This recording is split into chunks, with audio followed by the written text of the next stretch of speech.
किंवा दोघेही वर्किंग आहेत हं. आणि सगळ्यात महत्त्वाचं आजी आजोबा बरोबर नाही आहेत. हां. आपल्याला शरीराने पण एक ड्रेनेज सिस्टम दिलंय.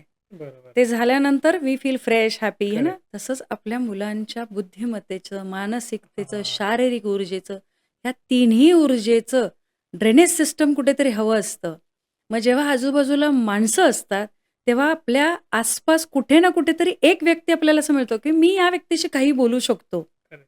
आणि हे अवेलेबल नसल्यामुळे हं. चिडचिड वाढणं, खूप छोट्या-छोट्या गोष्टीवर हायपर होणं, कॉन्सन्ट्रेशन 0 लेव्हलचं होणं, हा फार मोठा आजच्या तारखेला प्रभाव आहे आणि त्याच्यात ओह! मोबाईल.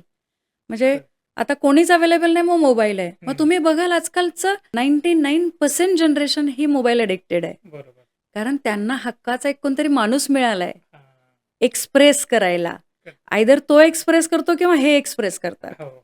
ह्यामुळे मग जे मुलांमध्ये जे मानसिक बदल होतात, शारीरिक बदल होतात, इथे काउन्सिलिंग फार प्रभावी काम करतं.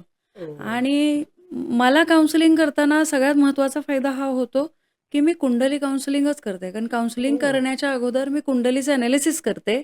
या मुलामध्ये कुठे वाढ करायची आहे आणि ती कुठली ओके. वाढ तो सहज गृहीत धरेल, ग्राह्य करेल, ओह! त्याच्यावर काम केल्यामुळे काउन्सिलिंग वाह! सोपं जातं.